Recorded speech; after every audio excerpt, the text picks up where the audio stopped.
2, 3. And we've got a great program for you today. Welcome to our fifth session of GovCon Acceleration.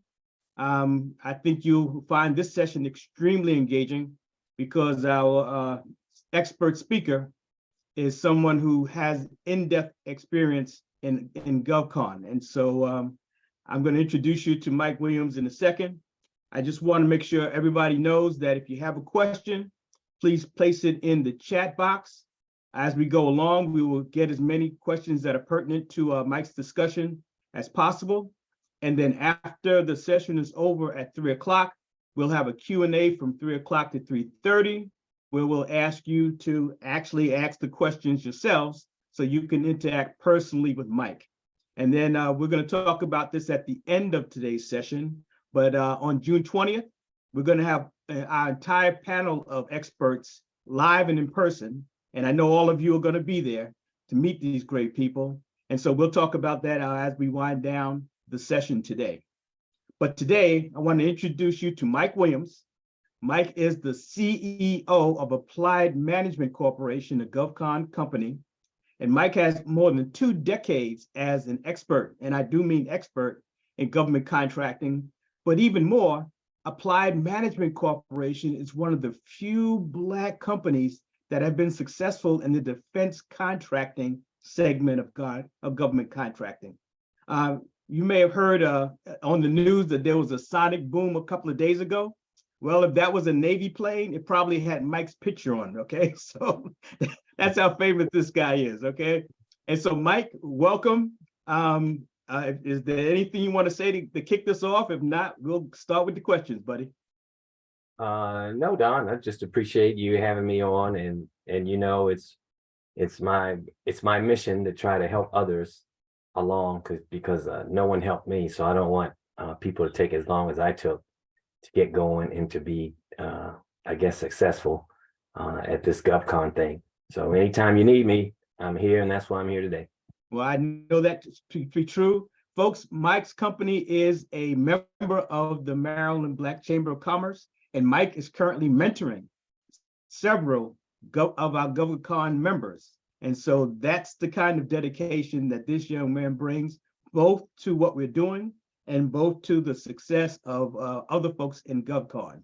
So we're going to jump right into the questions because today's topic is about buyer and seller, how you grow, how you team, how do you become more effective in the government contracting space, not out there by yourself, but finding out how you can spread your expertise across larger agencies, but also gain expertise from working with other folks. And I need to preface this by saying teaming and joint venturing are things that scare the heck out of most companies. Those are the things we're going to talk about today because those are the assets that you've got to acquire in order to be effective in the government contracting industry. Michael, first question. Define for us a couple of things that I think are really important. The first is, what is subcontracting in government contracting? That is when you serve under a prime contractor. Let's say a name we all know, like Lockheed Martin. Mm-hmm. They have a prime contract with the Air Force to make parts for jet, and they don't really have those parts. They have a contract to make jets. They don't have parts, some of the parts, but mm-hmm. You make the parts. So they come to you and they issue you a subcontract to provide them those parts. That's pretty much it. And under services, let's say they have an all-encompassing services contract and they don't know how to do system safety, but mm-hmm. Your company is an expert at it. So they will subcontract to you to provide system safety services. Okay. So basically, if you're a sub, hopefully you're filling a gap that the prime cannot fill. Mm-hmm. Okay, so actually you're working with the company that actually has the government contract and you've got a piece of it, right? Yes. Okay. It's a great way to enter into a particular business area. Let's say you're with the Department of Energy and you want to get with defense, mm-hmm. and you have some sort of process improvement that the defense department could benefit from. Mm, on a particular project, you would market that to the large prime, and then they would bring you in under them because they don't know how to do it. And then mhm. you would get past performance and experience under that government agency, and then you can strike out on your own. It's easier to strike out in a new area that way in performing as a sub than to go in and alone being unknown. Okay, okay. And so when you're a subcontractor talking to a prime, do you have any leverage at all in that relationship, or is it all what the prime wants? Only if you have something they don't. Otherwise, they have all the power, and a lot of times, if you don't have anything to offer, they won't even entertain you. So Aha. it's best to go to them in a power of strength, in a position of strength. And you walk in, you say, "Hey, I know you're going after this particular work, and I know that they're looking for people who know how to do cost accounting or something. Hmm. And we're really good at it. We're better than you at it. We really know this work, or we know that client, or we know their Hmm. systems." And then they will let you in because you add to their team in their probability of winning. Okay, But you have to fantastic. have something to offer. Or a lot of times, if you have what they have, they likely won't bring you on unless they're just trying to fill in a small business percentage requirement. But Hmm. again, they usually fill those with gaps. Okay, great. So the second term I want to explore is teaming. We talked about subcontracting. Teaming. Explain teaming to us, Michael. Okay, you can team as either a prime or a subcontractor. So teaming is just when you see some work out there, opportunity out there that's coming up, and you have gaps, or you know of someone that's going to prime that has gaps, and you approach those folks and say, "Hey, let's team to go after this work together." It's committal. Hmm. And you say I'm going to go with you exclusively or non-exclusively. It's up to you, or whoever's in charge of forming the team. Set Hmm. up whether it's exclusive or non-exclusive. As a small SBA discourages large primes from forcing us to be exclusive, which is good. Okay. So if there's a work to make widgets and there's 5 large companies going after it, you can join all 5 teams. Okay. So that Okay. gives you a chance to win. I recently went after a contract, and I was on 4 teams. There were Hmm. 5 teams that bid. I was on 4, and of course, one of the teams won that I was on. So Okay. we made sure that we were non-exclusive teaming on those. So that's all you want to do. Teaming is a way to get in on the work and to form um, a strong team to actually win the work. So teaming is, I mean, you're not guaranteed to win anything, but Of course. Of course. you're improving your chances greatly when you team. Wow. So let's explore two things that you said, Okay. exclusive and non-exclusive. What are they and what are the benefits of being either or? So exclusive is what people, if you really have something that people really need and they Mhm. don't have, they're going to try to get you exclusive because that makes their team pretty much assured of winning. But you Okay. can So also I'm get a prime and I want you only to work with me. That gives me a better chance. Okay, I understand. Okay, good. right, and it goes both ways. If you're the prime and you're asking someone to team with you, you can ask them to be exclusive too, which Mhm. is No, okay. I always ask for exclusive, but if it's a small business, I don't stick it. I don't force it. But Mhm. if it's a large, I make them exclusive to us. Okay. And non-exclusive means you can join as many teams as you like. Again, to improve your chances to be on a winning team for a particular opportunity. Okay, okay. Thank you, Michael. That is something that really makes a difference. Exclusivity as opposed to not being exclusive gives a small company some leverage that they may not have before.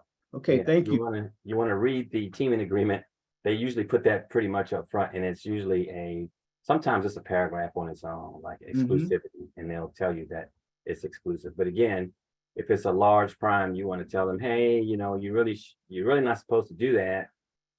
But if you think they really have a good chance of winning, it's not a big deal. I have done exclusives for Okay, companies where I felt they were going to win anyway. okay, fantastic. And so we've talked about two terms, subcontracting and teaming. The last one I want to talk about is joint venturing. What is that? Do you use it? What are the benefits? Please share with us, Michael. Right. So you know me, Don. I'm always up front. I like to tell the truth. I don't have a lot of experience on JVs. I know JVs are a great tool when you're in 8A. And as you know, we've applied for 8A. And when we become 8A, I'm gonna do JVs left and right. So what that does is, let's say you're going after an opportunity as an 8A that's set aside for 8A, or some other multiple award contract or general contract, and you want to join with other 8As, and they'll say in their JVs are allowed. So what that does is it lets you form a bigger company so you can get more people and lower rates. It also lets you take advantage of all the past performance. Let me give you a good example. So let's say, Don, you and I went after something and we were teamed, not a JV, we were teamed. You had one past performance, I had two. The RFP says, the request for proposal says, the prime must have 3 past performances. Well, I have 2 and you have 1. We don't have enough. So if we were the team, we could not go after it. If we were the JV, our past performances become a single entity. So your 2, my 2, and your 1 become the 3. So those are things I know. Okay. And that alone makes it worth it to me. As far as legal and financial parts of it, I'm not well versed in that. You might be. I think you've done some JV in your time. You've done JVs, and we're going to talk about that more at our in-person session on the 20th. Okay, so everybody be there because we will. We've got a question in the chat, Mike. The question is, should the non-exclusive phrase be in the wording for the teaming agreement? Absolutely. Okay. Michelle, does that answer your question? If not, we'll get you to ask it during the question and answer that's going to follow at 3 o'clock. Okay. Mike, we talked about you employing these growth strategies and the success that you've had with Amcor. Mike's company is branded as Amcor, and that's what we call it. Warren, would you folks, somebody mute, please? Thank you. And so, Mike, here's there are a couple of things that I wanted to talk about. You've employed these growth strategies, and in discussion, you talked about large smalls and small smalls. And so what are the we think that all smalls are small, you know. What are the difference between large smalls and small smalls and those kinds of things? Right. So a small is like me, a company with less than like 500 people, and you're making your way. And what happens is our rates, this is government contracting, our rates tend to be a little higher because we don't have the labor base to spread our expenses across. Okay. And so you spend $1 million just to exist as a company, the more people you have, the lower the rate of that, the cost of that $1 million if you spread it over all those folks doing direct labor on contracts. So that's a small. A large small is, they're huge. So you get 3 years to have a certain amount or a certain number of people before they move you out of small into large. And there are guys that teeter on that line. Those guys get really, really low rates. So they still aren't as good as a large as far as rates go, but they will crush a small as far as rates go. So I've found a few of those, and I like to team with those as much as I can, because they can propose lower rates. And so the definition of large and small are based upon the number of employees that a company has then? It depends on your NAICS code. So some NAICS codes are number of employees and some NAICS codes are revenue. I live in the 541330, which is engineering, and that's money. It's like 47 million, whatever it is. It's so much, I'm nowhere near it yet. You know, I'm striving to get to 10 million. But that's so high, I don't remember the number, but I think it's like 47 million, something like that, over 3 years average. Okay. Back to the chat, Zori asked the question about whether or not the JVs can work with themselves or what on their own. When Mike's company and my company form a joint venture. We're teaming on that specific project, but I continue to operate in my space. Mike continues to operate in his space. We don't cross lines at all, except in that relationship that we built. And it should be a legal relationship so that we know exactly what our parameters are. Wouldn't you agree, Mike? Absolutely. That's the correct answer. But yeah, again, you know JV's better than me. But yes, that's how it works. Okay. Hey, Mike, you've done a great job in positioning your company, especially again in the government contracting defense contract segment. And you told me that you find niches and you find special things that help to solve the problems of agencies. And that's how you've been able to grow AmCorp in this particular space. Could you talk more about the niches and the special things that you've been able to find that make your company so invaluable to other contractors, prime and sub? Oh, sure. So what happened was, as you know, but the audience doesn't, in order for me to get in, I subcontracted everywhere, as much as possible to get past performance at all of those different agencies and their locations. Then from there, we were able to prime. We became known. But before we primed, while we were subbing, I saw areas where the large guys kind of weren't focusing. And so I started focusing efforts in those areas. Like I'll say for us, it's foreign military sales support, system safety engineering, and a lot of test and evaluation practices. So and those are three different service areas. Yes, that you've been able to identify that you wanted to go into. Is that right? we were already doing it. Uh-huh. So we were doing all the professional support services. There's like about 23 different areas. Okay. But those 3 areas, I noticed folks were not focusing on as much. So while we still did all the other 20 something task areas, I really zoomed in on those 3 areas because I noticed other companies really weren't.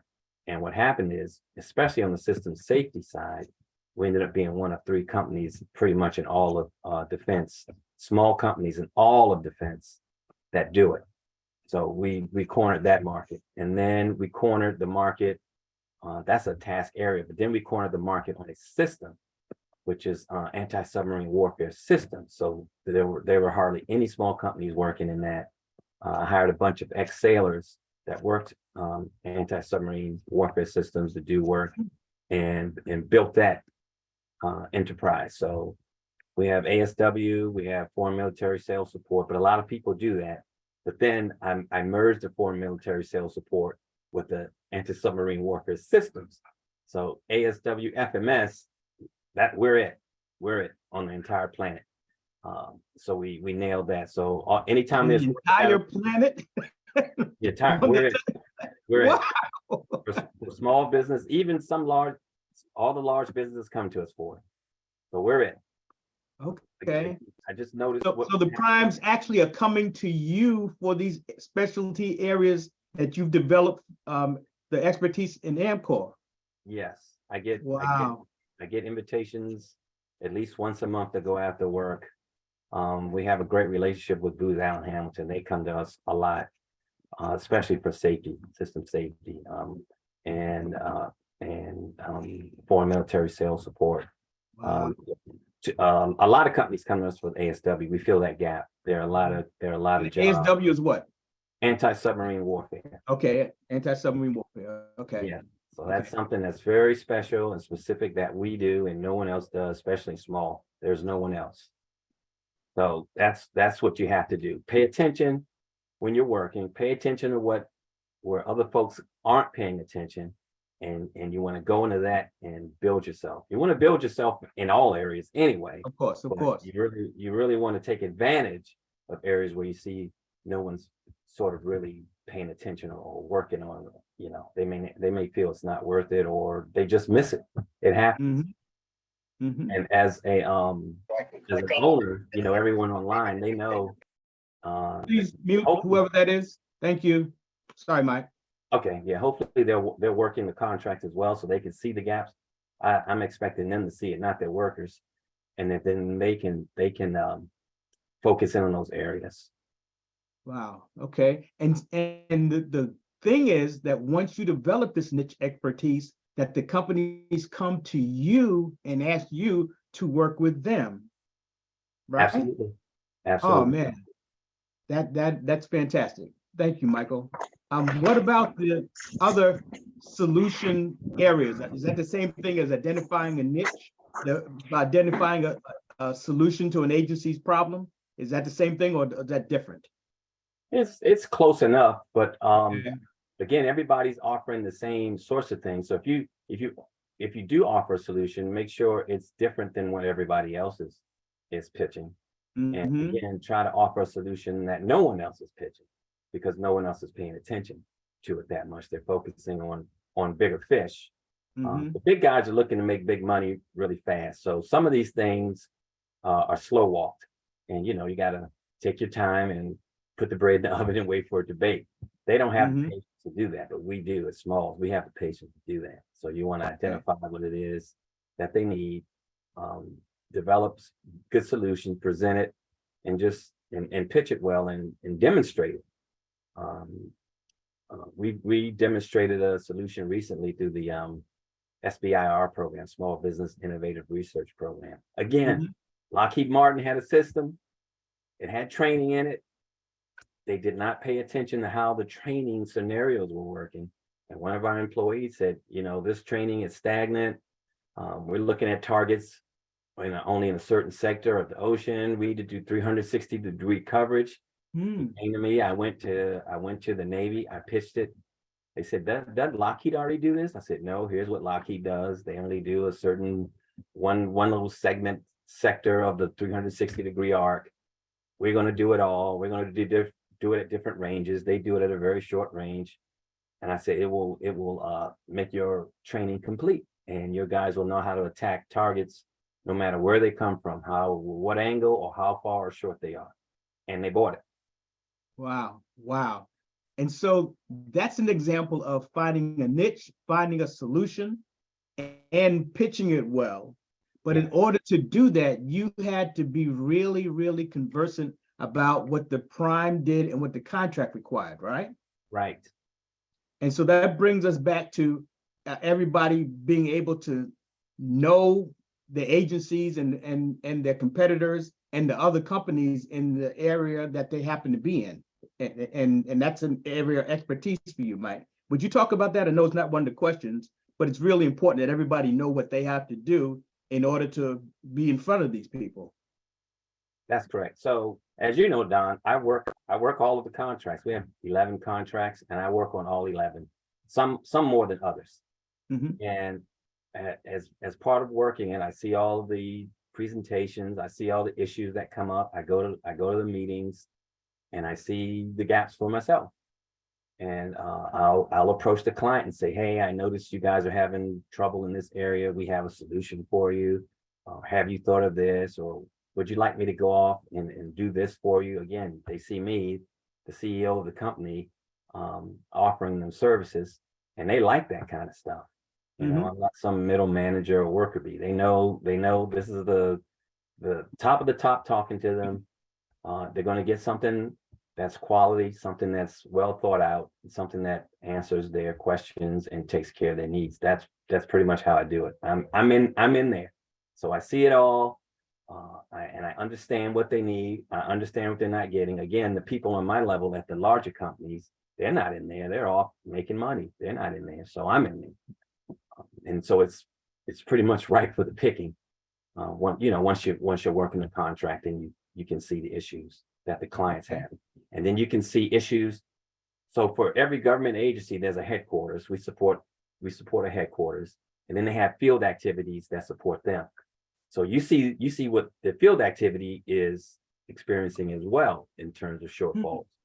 So that's what we did. So we were at the Navy Yard, which is the headquarters for the Navy ships. They have field activities in Dahlgren, Newport, San Diego, Seattle. And I saw all the gaps, all of those field activities, government field activities we're having. I approached every single one of them. We have a contract in every single one of those locations. Wow, wow. This is because I was working the contract at headquarters and saw the issues. Okay. So participants, are you getting that the most important thing that you can do is to be aware of your potential scope and the people who are in that space with you? Would you say that, Mike? Yes, it's know the client, know what you can offer, and if you can't, if you see a gap that they have and you can't offer it, figure out a way to get someone to hire someone that can do it for them. Because I've done that Mhm. as well. And yeah, that's the most important thing you can do, and especially as the owner, or I assume most of the folks here are owners. As the Yes. owner of your company, is you have to work your projects. You have to. They have to see you. Work the You have to project. get to know you. Seeing people is still the best and old-fashioned way to get things done and to get work, is being seen. Okay.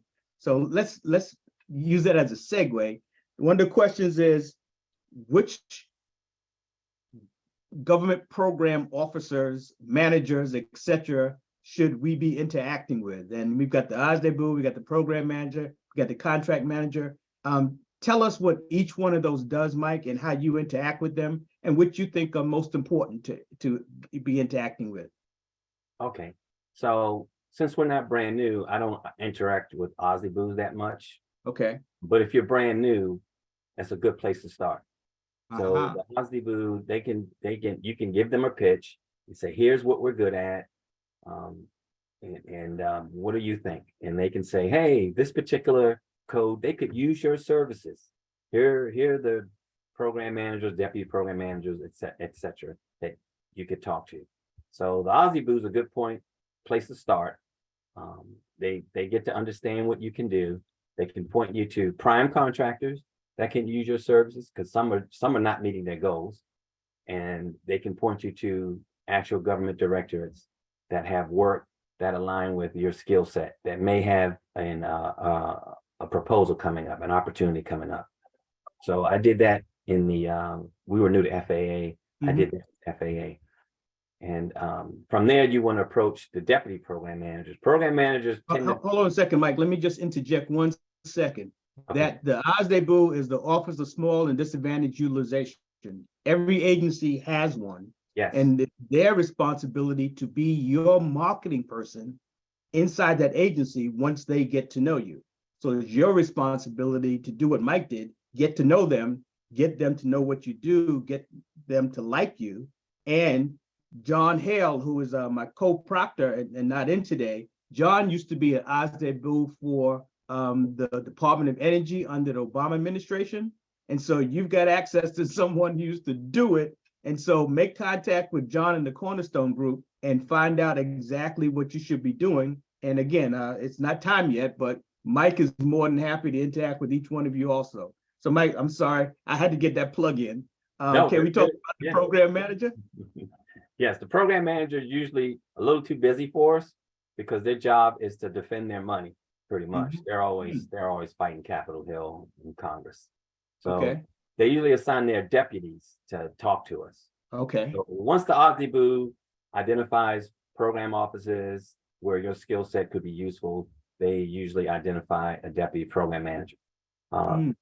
That's one entry to the deputy program manager. The other is looking at a long range acquisition forecast for a particular agency. They all have them. Every single one of them has it. Okay. So in there, the long range forecast, it'll show you the program office, and a lot of times they'll give you the deputy program manager information. So you get in front of the deputy program manager and you let them know you're interested in assisting them to solve their problems and going after particular work that may be coming out. So they're very non-committal because they have to be.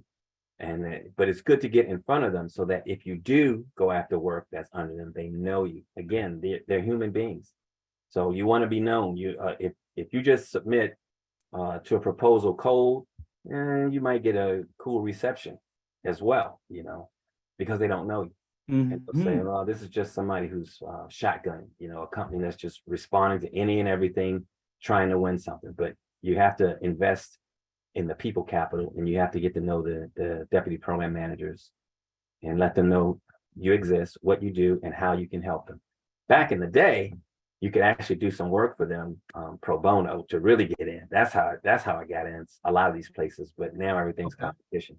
Competition, okay. Yeah, everything's competition based now. But yeah, back in the day, you could say, "Hey, let me do this for you real quick to show you how good we are," and that worked back then. But that doesn't work anymore. They don't allow it. So you just Okay. go in and you just give them a presentation of what you can do. It's best to understand what their projects are. You know, you don't want to go in too cold. You want to say, course. "Hey, I know you build F-16 jets. I know you're having this issue. Here's how we can help you. I see you have some work coming up. I just want to tell you more about us, who we've done this for, how well we're received. You know, give them some past performance information. If you have some CPARs, I forget what CPARs stand for, but any type of evaluation. Certification of past performance. Yes. Mhm. So any type of past evaluation information that you have, people who can vouch for you in the quality of your work, that would help as well. So does the OSDEBU introduce you to the program manager and the deputy, or do you go to them directly, or both ways? It's both ways. So they can make the intro, or they can just point you. Okay. Most of the times they just point me, and they'll say, "Okay, so you know what your skill set fits this office pretty good. They have something coming up. You should go and check these guys out." Okay. But I've never had one say, "Hey, Joe Schmo in government agency, blah blah. Here's Mike Williams. You should talk to him." I've never had that happen. I can't believe that, Mike. I've never had that happen. So they'll point, and then I They'll go. point, but they won't take you, right? Yeah, they'll just point. So what does the contracting officer do, and how important are they in this whole scheme of things? Well, you're not supposed to talk to them because that's okay. a conflict of interest. That's So, good to know. yeah, you only hear from them when an RFP comes out or is about to come out, and that's about all you can say is, "Hey, I understand this opportunity was due in July. It's August. Can you tell me when it's coming out?" That's about it. Okay, that's good to know. And so Yeah.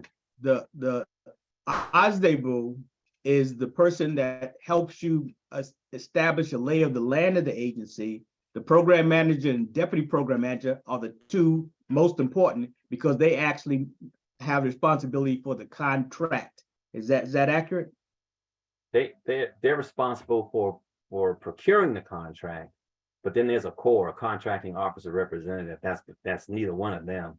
Okay. That's really responsible for the contract. Okay. And if anybody has any questions about that, put them in the chat.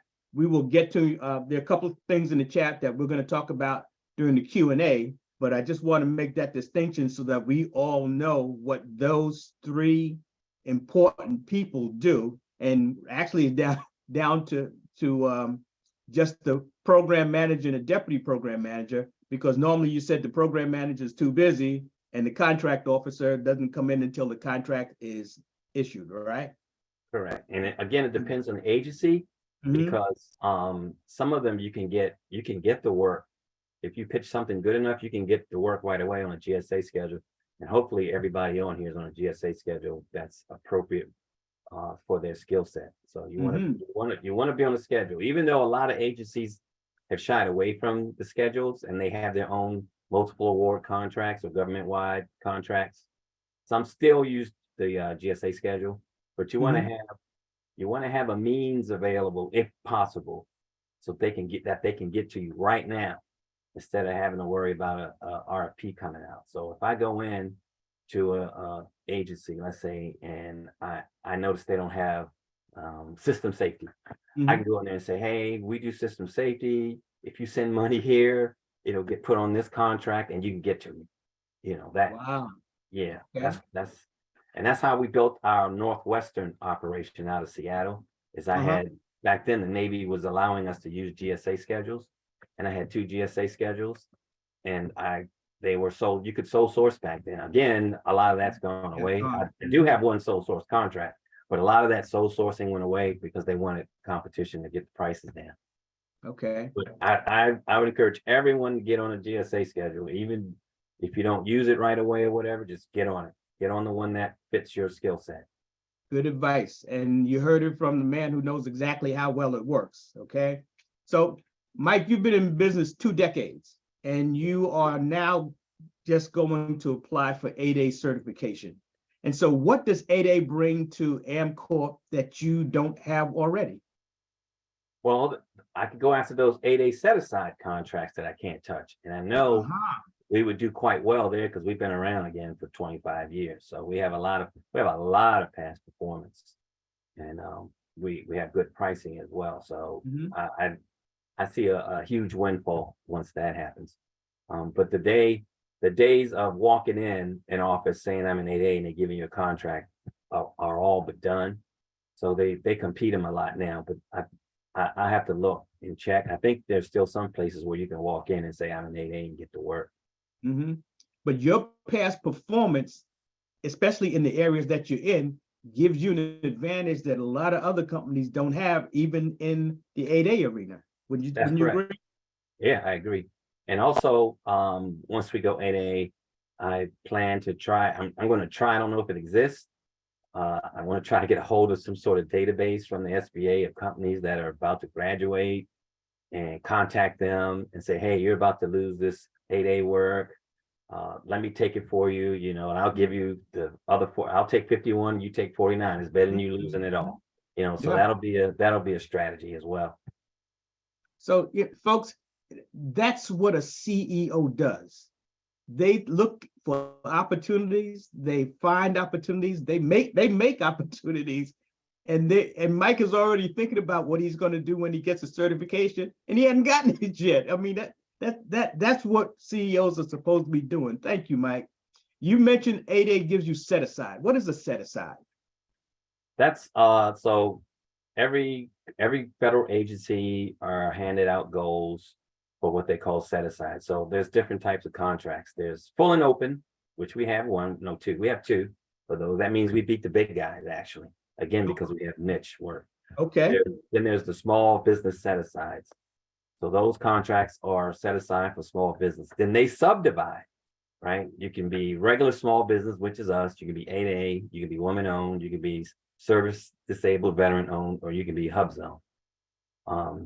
Those are pretty much it. I think HBCUs and tribal Indians have something too. I don't see those much. Yeah. Those the ones I just mentioned are the ones I see the most. Mm-hmm. And if I remember correctly, some of them were self-certified, like women owned were self-certified before, but SBA is taking all of those under its wing and doing the certifications. Did you hear that also, Michael? Yeah, we tried to certify as women owned. We were self-certified. I tried to get us certified as women owned, but could not because I'm the CEO. Yeah, you got 51% now, big guy. Yeah. So even when the woman who owned the company had 51%, she was not the CEO. She wasn't running the day-to-day ops. Right. So we could not get certified for women owned. That's when I decided to buy the necessary stock to get to 51% and take us 8A. Fantastic. You must have a brilliant CFO. We're going to talk about that later. CFO is the best. So here's the deal, Mike. What is 8A for everyone else? Should they apply for it now when they're young? Should they wait until they get past performance? Should they wait until they're going concern? In your opinion, when do you apply for a program like that? Because 8A is a 9-year program. You're in there for 9 years, you graduate. And so obviously you're not going to waste those 9 years because now you're ready to maximize on it. And so when do you recommend that a company think about going into the 8A program? So if I had had enough stock after the 2 years, I would have done it then. Okay. But I think you need 2 years. You still had almost 20 years under your belt with Amcorp before you did it, right? Yes, Even I didn't own enough stock. Had I owned enough stock, I would have done it as soon as I was eligible, which was 2 years. Even after 2 years, we had enough.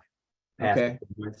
We were doing pretty good for a fledgling company back then because we had 3 contracts. So we had we had lines of credit. They weren't that big. We had contracts. We had past performance. Everything they needed that I've seen in the application, we had it even back then. Okay. So if you've been around for at least 2 years, I know you can do it pretty easily. But having past performance is probably one of the most important things that you have to have before you consider going for that certification. Would you agree? Absolutely.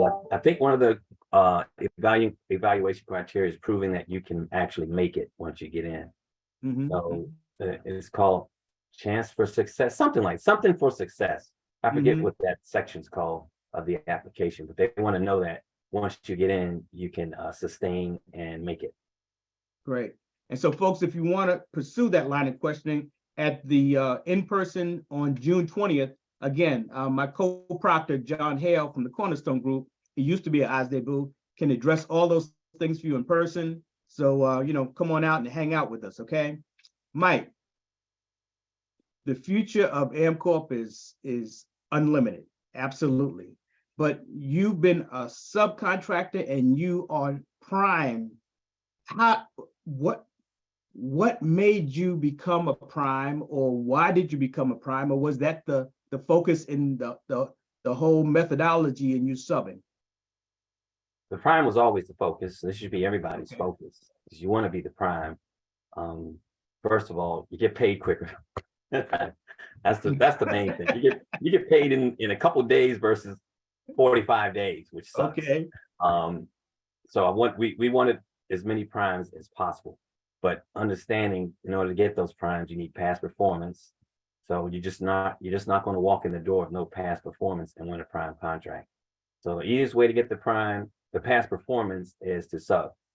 All right, so you want to sub everywhere you want to go. You want to sub. You want to sub first. So think about in any command or field activity or agency that you're interested in, and try to sub first if possible. If you can prime, hey, more power to you.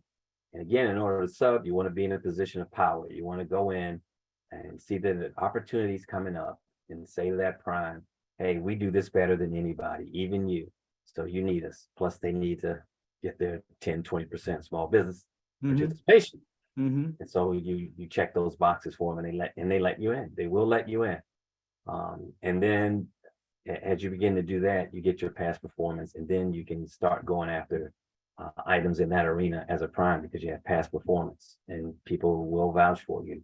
And by then you would have made a name for yourself. You would have met some folks. And when they see that proposal come across their desk with your name on it, they'll say, oh, yeah, I know them. Again, we're talking about humans, and familiarity helps. And everybody knows Mike. Everybody knows. And Mike, they actually come to you and tell you about opportunities and ask you to ask AmCorp to take them, right? Yes. So again, I have small smalls, I know, large, definitely a lot of larges, and large smalls. I'm focusing now on the large smalls because they do pretty good, because they can beat all the other smalls. So I go and visit those guys once a month. I take the acquisition forecast with me that is relevant to them, and I show them work that I think we should be going after. Most of it they know already, and some they go, oh, we didn't think about that. They didn't think about it because they didn't have a skill set. And so we started strategizing and forming teaming partnerships to go after stuff. That's the main thing I do. You mentioned acquisition forecast. What is that, and where do I find it? So no matter what agency you're with, you go to their main page, and you can just do a search on acquisition forecast, and then it's a big old matrix of all the contracts that are coming up. They can be as long as 20 pages. Wow. You gotta hunt through it and look at it. And it's not a lot of information. It's just titles. So a lot of times you just read a title and say, maybe this. And then you can contact that office and ask more information. What is the can I see the statement of work? They can let you see that. They're not going to tell you anything financial, like, of course, how much are you paying for this right now? That would be great if they could tell you. So you know how to price it. But you can ask for a statement of work. Say, who's doing this now? Can I see the statement of work? Are you pleased with them? What would you like to see them do more? Would you like to see more innovation? Would you like to see more hands-on support? Stuff like that. Ask them as much as you can ask, and let them tell you, I can't get into that. Let them say that. Okay, fantastic. So Mike, being the prime runs the entire contract for the government, and the sub just has a part, right? Yes. So yes, being the prime, you're responsible for delivering the entire project. Is that right? that's correct. That you're the one that the government holds responsible for the delivery of that project. Is that right? Correct. Correct. For you and Okay. your subs. You and your subs. Okay, okay. And so that's where we all want to be. But Mike, I think you're recommending that we subcontract first to learn as much as we possibly can and find niches. And then the objective is to become a prime contractor so you can get paid first and then be in control of the entire project. Is that accurate? That's absolutely accurate. Okay. And and Mike, I just want to say that because you're in the defense contracting segment, should I, as a 8A, look at as many agencies as possible to determine where my NAIC codes and my expertise fit? Or should I just keep myself to just a few agencies because I can handle them better? What is your recommendation? So I'd say look at all the ones where you can help, right? They all don't require the same types of things. That's why I'm mainly in DoD and even more specifically in the Navy, because that's where I zoned in. So I'm not in. I was in DHS. I'm still in DHS and transportation, but I'm really in Department of the Navy. And so it's best to do your best to find where your services fit, where they can really help. If right now, if you're starting out, it's going to be generic. So you're going to have to subcontract and develop a niche. And then from there, you can zone in on an agency and even in on an area of, or type of work. Like I said, we do a lot of anti-submarine warfare stuff. So we pretty much cornered that work. And that's what you can do is there's enough agencies and enough work that you can build a niche. And so, folks, I understand this. There's a lot of work that we have to do as CEOs of our companies, old or new. We have to know the different agencies, carve out which agencies can possibly use our expertise, develop our expertise, then go make the relationships with the OSDEBU and the deputy manager, and all the time knowing what other companies are in the space with you for teaming and subcontracting opportunities. Mike, is that basically what the CEO should be doing? Yeah, you pretty much nailed it. You were paying attention. Yeah. And so, it's all about working on your company as opposed to working in your company. And that's what CEOs are supposed to be doing. You have to leverage. So Mike, last question. You've got what, 40, 50 employees? Somewhere between 40 and 50. Okay, all right. Fluctuates daily. And so, and that's how you were able to expand what you do, because you had to leverage yourself and continue to bring on employees. And you're going to have to continue to do that as you get new contracts, right? That's correct. And so having access to capital is a big part of that, wouldn't you say? Oh, most definitely. Because if you're a subcontractor, as I said earlier, you can take as long as 45 days to get paid. So you work on let's say 2 weeks. For example, your pay schedules every 2 weeks. You get paid in that third week. So that's what, 15 days? Yeah. And that's 3 pay periods. 3 pay periods. You have to have enough money for 3 pay periods because it's going to take that many periods to get paid. So you have to figure out how much you need to pay your bills and pay your salaries in those 45 days. Okay. And most banks, as you know, Don, they look at your receivables in our industry. So you'll have the receivables to justify the line of credit that you'll need. You're going to need a line of credit because you're always going to be in arrears, because you're always going to have to pay your people before the government pays you. And that's one piece of vital information that everybody should know. You should be making those capital relationships now before you need them, because what Mike just told you, 3 pay periods have to go by before you even possibly get access to any of that money. And so you have to have those capital relationships, and you've got to start them now. Mike, is it any parting words to new government contractors, old government contractors? Overall, what your words of wisdom, what would you say? Get in there and work it. Bid yourself on every contract as a program manager. That's what I do. Even if you get someone else to do it, but make sure they see you, make sure they know you, make sure they know you're going to respond, and then do respond, and let them know that you're part of that team. And they really, I don't know why, I guess it's just people, but they really get off knowing they can touch the CEO. Thank you, Mike. Absolutely. Folks, again, the questions in the chat, we're going to be talking about them in another few minutes just to get everything squared away. But Michael, I want to absolutely thank you for sharing so candidly with everyone.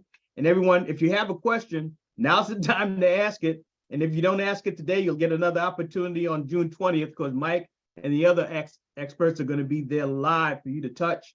And as I said, Michael and NAMCOR are mentoring several of Maryland Black Chamber of Commerce GovCon businesses, brand new ones and ones that have been in existence for a while. So you might want to talk to them and see if you can smooth them to become your mentor too, okay? We've got, Michael, don't go anywhere. We're going to have Q&A coming up, okay, where people are going to talk directly to you and you can talk directly to them. We've got a few housekeeping things to do. So first of all, we've talked over and over again about the next session. The GovCon Acceleration 6 is going to be live. It's going to be on June the 20th, and we're going to be sending a flyer out to everyone to let us know where the information where it's going to be. Thank you, Melissa. She just put up the flyer for me, and it's going to be the 20th at Montgomery College, which is in Rockville. It's going to go from 2 to 4:30, and the reason that we're adding on extra time is because we want it to be interactive. If you've got a question, we want you to bring it. If you want to meet the panel that we're going to have, come with your questions and your imperatives. And in addition to the panel of experts that we're going to have, we're inviting other accountants and marketing people who know GovCon for you to interact with and start building those relationships, okay? And as I said earlier, that the CEO of the Cornerstone, John Hale, used to be in Osday Booth, so he knows exactly what that job does, and he's a good person for you to know also, okay? So that's June 20th. The flyer will be coming out. Thank you, Melissa, for throwing that flyer up. And everyone, those questions in the chat that we didn't get to, we're going to ask you to unmute and ask the questions yourselves. If there's something specifically that you want to ask Mike about, let's do it now. But before we go, we're going to introduce you to the executive director of the Maryland Black Chamber of Commerce.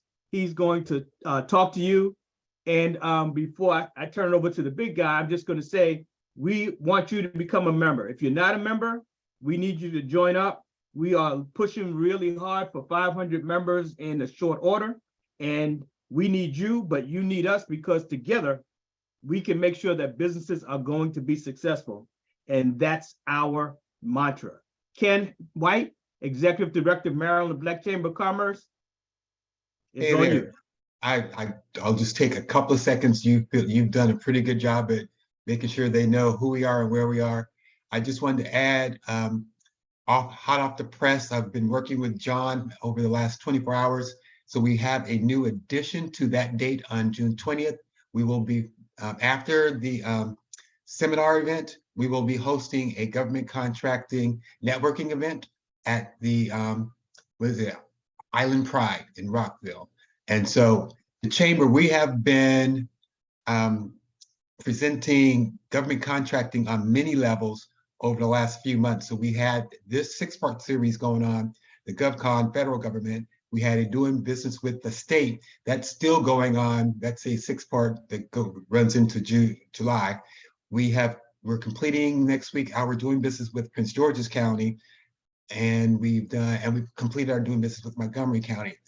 So what I am hoping is that on June 20th, we'll get folks from all of those populations, presenters and participants, to come out and network together and get to know each other and develop that partnership relationships that Don has been presenting to you throughout the series. And Michael emphasized today, getting to know folks and forming relationships. So that flyer should be coming out momentarily. Okay. And other than that, our new website should be up next week. You should probably be getting a whole lot of information about a whole lot of stuff we have going on. The next event, fun event we're having is next week on June 15th. We have our Juneteenth event that's taking place at Brookside Gardens. And it is a beer and wine tasting event with an African art, I should say Black art exhibit. We'll have presentations from the Banneker Douglas Museum and presentation from the Maryland Commission on African American Culture and History. We'll have spoken word and we'll have musical selections. And I'm probably leaving something out, but it's going to be a great event. So if you haven't registered, go ahead and register. Okay. And with that, I'll turn it back over to you guys so you can. Ken, before you leave, tell us the name of the restaurant that we're going to be at right after the June 20th. It's Island what? It's Island Pride. Island Pride. Okay. Island Pride. And that is it's 9 minutes in car from Montgomery College. Fantastic. So folks, not only are we going to have a great live session for you during the panel, but we're also going to get together after the panel, have some Caribbean food and have a good time. Okay. So carve out the time for your day, spend 2 to 4:30 with us, and then spend the evening hanging out with us and meeting other folks. Okay. We're looking forward to it. Five to seven. 5 to 7. 5 to 7. Okay. So Ken doesn't want us staying there till 10 o'clock. Okay. So we got that. Thank you, Ken. Don typically hosts the after party. We'll see everybody there. Hey, we're going to go into the Q&A right now. There are questions in the chat box. Some of them we were able to get to during Mike's discussion. Most of them we weren't. And so anyone who wants to unmute, ask a question, that's fine. If not, I'll go through the chat and ask the folks who didn't get their questions answered to unmute and ask their questions, okay? So let's start there. Michelle Lynn, I think we answered your question about non-exclusive. If we didn't, would you unmute and ask it? Or if you have another question, okay? Yes, hi, Don. Can you see me? Sure, we sure can. Michelle, how are you? Oh, I'm doing fine. Yeah, the reason why I was asking because I'm a laboratory staffing and the Veterans Healthcare Administration is about to put out a lot of RFPs in June. And so as a very small company, and I have a niche in pathology laboratory that, you know, I'm coming across getting presented with a lot of teaming agreements, and I commercial experience largely, but don't necessarily have the government past performance. So that's why I was asking about that, the wording of it before I sign one. And then also, I didn't realize that I could be on more than one team, which at this point, with no past performance, I don't know if that's smart or not, because every team that I would get on, excuse me, must be a veteran-owned small business, because VHA has set asides for that. So that's why I was asking. Okay, and so Mike, jump in here. You said that you can be on more teams because only one of those teams is going to win the bid. But if you're on more teams, you have a better opportunity of being on that team when it wins. Is that accurate, Mike? Correct. I would try my best to get on as many as possible. Some may say no. So that's something you have to weigh. In that case, you want to look at the one that's really got a good chance of winning. I'm not familiar with veteran affairs at all, but I don't suspect that they would make you exclusive. But the most important thing is that you got to do your homework to find out who the population is, who the competition is, and then be persuasive in going in and asking for what you want. You may have leverage, you may not have leverage, but you won't know until you ask.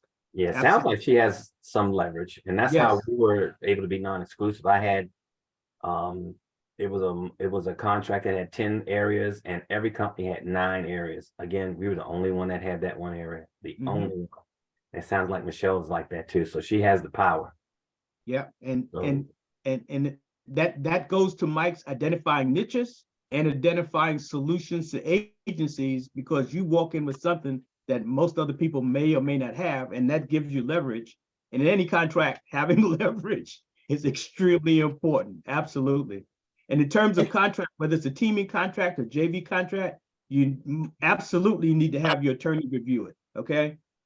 When I write a contract, it's written for my benefit. That's It may right. not be for your benefit. So you need to have your team review every contract that you did. Would you agree, Mike? Yes, it's definitely written from the writer's benefit, always. Okay, thank you so much. Sure.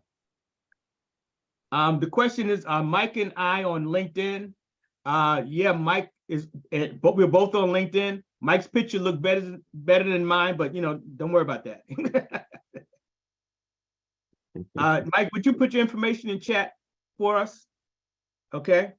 Okay. You don't have to do it now, but before we end, we'll get it. And if Melissa will help both of us, since we are social media challenged, okay?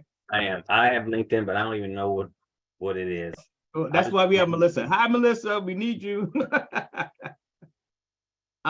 We've got a question from Julian Johnson. Julian, you still around? You want to unmute? Yes, how you doing? Do you hear me? Yep, we do. Yes, I wanted to know, as a consultant, if you wanted to get into the business of government contracting, what's the best way to start? Oh, okay.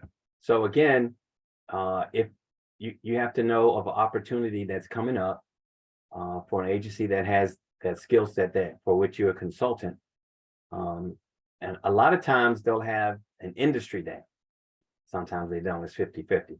So sometimes they'll have an industry day. You want to go to the industry day and connect with as many businesses as possible and tell them yours and let them know your skill set. I usually walk with a PowerPoint, hard copy PowerPoint, and I give it to them, and then they'll contact me later because they see I have something that they don't have. Everybody's allowed to do it, have consultants, even subs.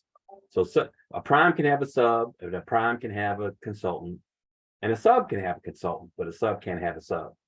So as a consultant, yeah, you're in a good position, but you gotta do your homework in order to get on a team. And Mike said something that he carries a PowerPoint.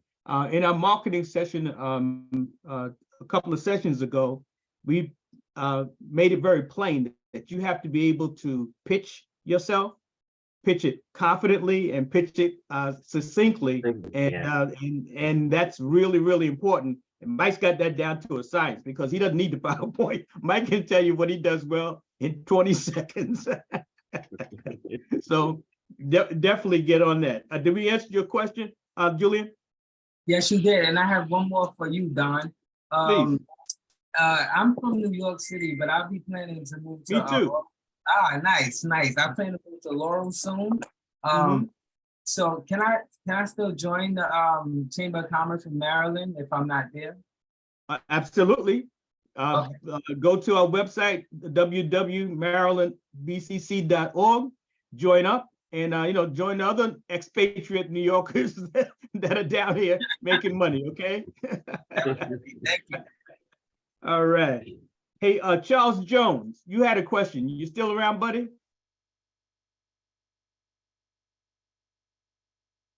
No, Michael, Charles's question was, can you define large in terms of revenue? We defined it in terms of employee, and that's mostly how it's defined by SBA. Am I right? Yeah, it depends on the NAICS code. So Yeah. there is one answer. It depends on the NAICS code. Okay. What's that? North American Industry Classification System. Industrial classification. Yeah. Yeah. Yeah. So- And that's another thing. In GovCon, everything's an acronym. So I know what they mean. I just don't know what they mean. I know what they mean.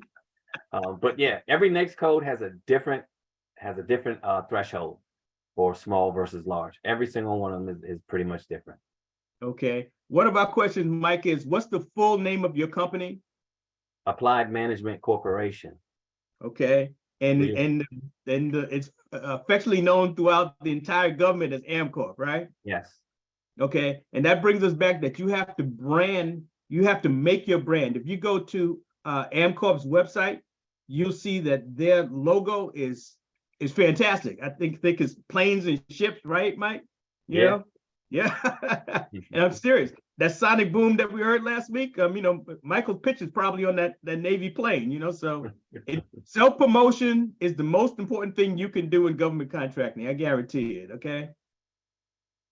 Let's see. Is there anyone else that has a question for us that we have not answered? Please feel free to either raise your hand and chat or unmute and ask the question. This is an opportunity to talk to Mike. Again, you'll get an opportunity to talk with him in person next week, but please, let's ask what we need to ask. Anyone? Yep, I have a question. Hi, Okay. my name is Rosine, and I must say that this has been a very valuable opportunity to hear both of your perspectives. Thank you. Rosine, what's the name of your company and what do you do? The name of my company is Trojan Health Strategies, and I help connect strategy and execution for organizations that help with population health. Okay. So I have both private sector and public sector, potentially public sector revenue. So one of my questions has to do with thoughts on maintaining both commercial and government revenue. My company is still pretty small, but we started in the commercial side of things. So that's the first question. The second question has to do with the decision to scale, and if that first decision was an actual employee or was it totally subcontractors?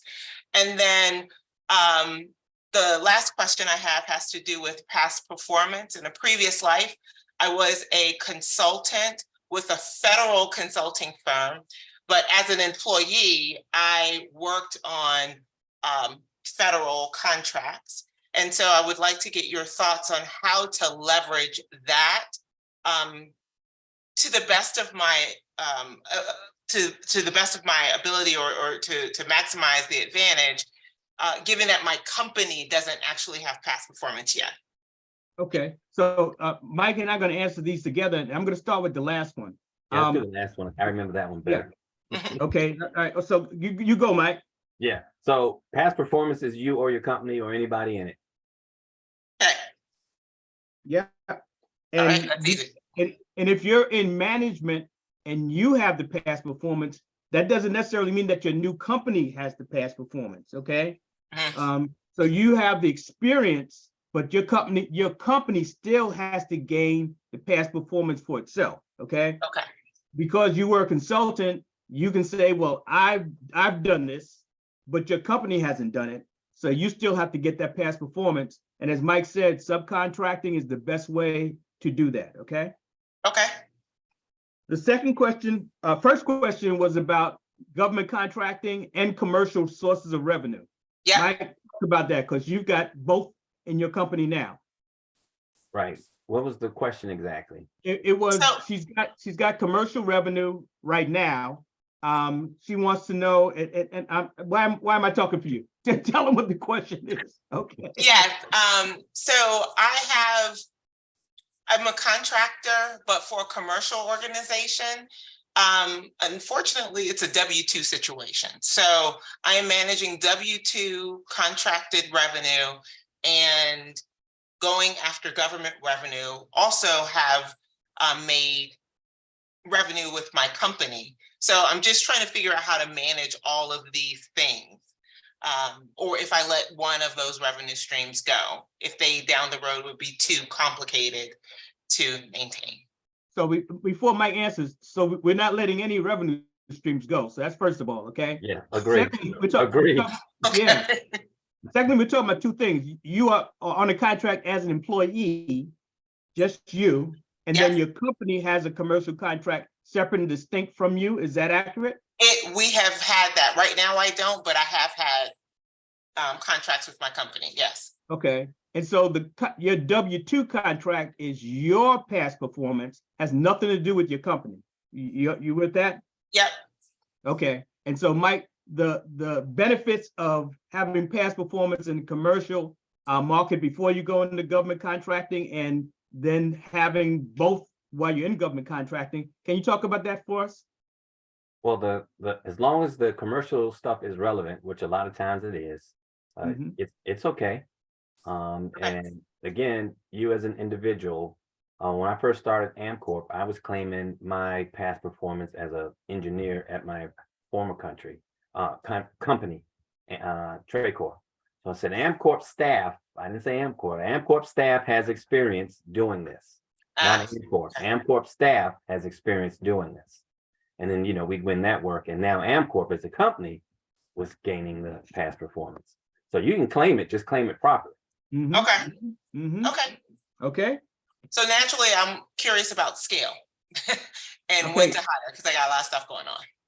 well, the scaling is all about planning. Mike says that you've got to know the agency, you've got to know the competition, you've got to know the contract, and you also have to establish those capital relationships before you go it, because you're going to have to scale when you go into government contracting. It's the only way you're going to exist and grow.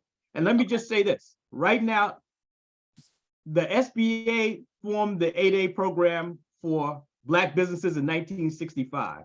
Only 3% of the SBA companies are Black now, because we are missing out on all of the opportunities. And that's because we're not planning in advance to take advantage of that.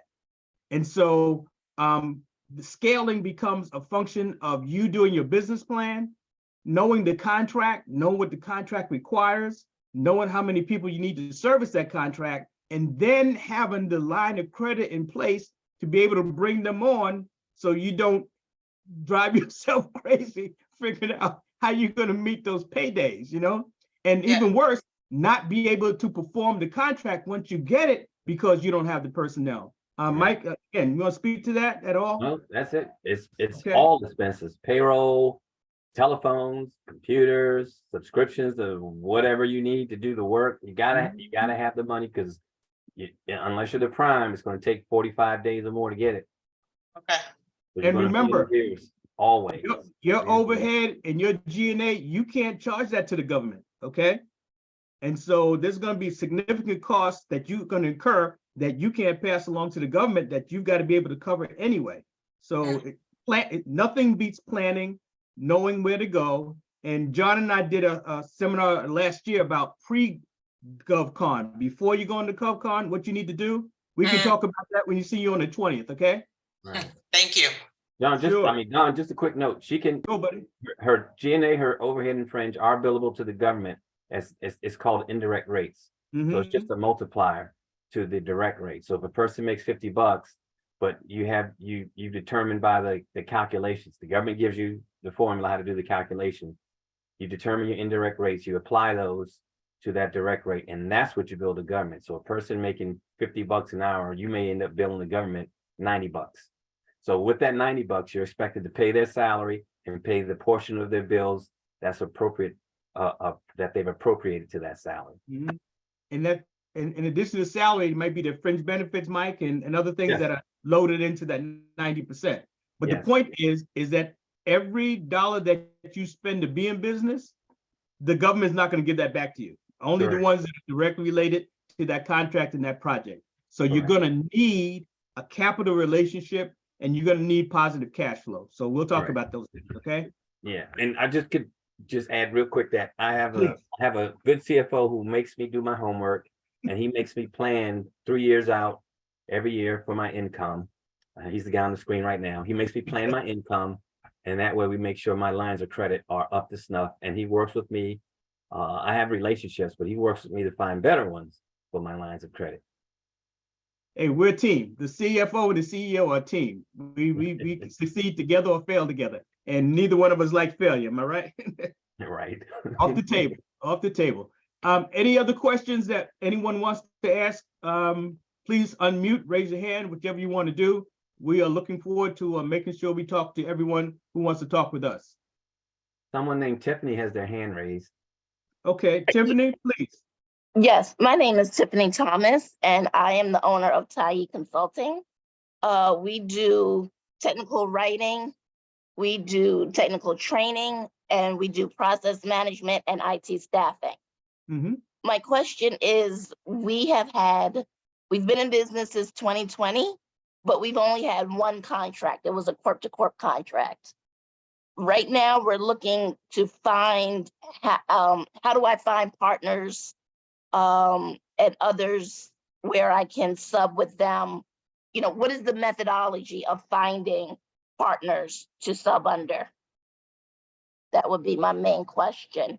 Also, my follow-up question is, can I join Maryland if the home state of my business is Washington, D.C., but I'm a resident of Maryland? And so let me answer the second question. Absolutely, yes. You can join. Many of us have DC and Virginia locations, but we do business in Maryland. Absolutely, join us. We'll make you rich and famous, and anything else we can do for you. Okay, so yep, go to www.marylandbcc.org and join us. We're looking forward to meeting you, and join us on next week. I mean, 2 weeks from now, on the 20th. Okay. Mike, the question was about how do you find partners and teaming? Please hit that for us. Right. So again, that is, you have to have an agency or 2 or 3 in mind. You have to go to their they usually have a link on their page, doing business with us or how to do business with us. And there's the long range forecast. And there's the information for the OSDBU. So you want to hit up the OSDBU, and you want to check out their long range forecast, and preferably go see that OSDBU with that long range forecast in hand, along with your capability statement. And the OSDBU will say, hey, here's some good options for you in terms of prime contractors, and here are some of the clients you should go and talk to. And from there, you just start pestering folks and doing your homework. And that's the way to get in the door. And that's what right now you're looking to get in the door. And that's how you do it. But once you get in the door, again, you want to get to know folks and start expanding. And it'll be easy if you're doing good work. But right now, you need that OSDBU, you need that long range acquisition forecast, and you need to go see the OSDBU with your with the forecast and your capability statement in hand. And Mike, earlier you mentioned the government or government agencies have events that you could network at. Tell us what those are and how important it is to be in those places. Right. So again, each agency has its own website. Again, doing how to do business with us. You can register there. And whenever they have vendor outreach sessions, like DHS is really good at having those. They're probably the best of all the agencies. They have these vendor outreach sessions, and you actually get to talk to OSDBUs and large businesses who are looking for smalls. DHS does that. But they all pretty much have how to contact them, and that's what you have to do. And self-promotion, a lot of us don't like to talk about how wonderful we are, but in business, that's what you need to do. Mike will tell you, and please tell them, Mike, that Mike is everywhere talking to everybody. And because of that, contracts are brought to AmCorp. He doesn't have to go out and find them. They call him. Mike, tell us a bit about that. Yeah, again, it's just establishing the relationships. And again, we have that niche. So when they see statements of work, all those other companies see statement of works, they say, oh, this is AmCorp's bailiwick. Hey, Mike, we're going after this. Are you interested? And even now we're starting to just get stuff from partners who just are going after stuff in general. That's not even what I call our niche. They just say, hey, Mike, you guys do lab services, you work in engineering labs, here's a statement of work. And I'll say, hey, of these 20 items, I know we can do 9, and then I'll give them past performance. Here's where we've done it. And they go, cool. We want you on our team for this then, stuff like that. So it's all about getting those relationships and getting to know them and they understand what you can do, and they know that you do good work. Once they know that too, though, they really come for you. I want to leave by just saying that success is where preparedness meets opportunities. Yes. And Mike is an example of always being prepared and making those opportunities happen. And that's why he's successful. Mike, we're looking forward to talking and looking at AmCorp when you get your 8A certification, because that's going to be a whole brand new area that I think everybody's going to want to see how AmCorp navigates that. And so we're going to move along with you as you go into the next phase, my friend. Any parting words you have for our fantastic audience? All I say is make sure you get on GSA schedules, have all your government registrations in order, put in the work, go see some Aussie Boo, start pestering people, do your homework. You gotta work it. You gotta Gotta plant the work. seed so you can reap the benefits. All right. And so Mike's information and my information are in the chat. Feel free to contact us. But please, if you don't do anything else this year, come and visit with us on June 20th. And we're going to have a fantastic panel and program on the 20th from 2 to 4:30. And then we're going over to have some really good Caribbean food afterwards. All right. Any more questions before we say good day to everyone? If not, thank you for attending. Michael, thank you for being open and being available. And we'll see you all on June the 20th. Have a good day. Thanks all.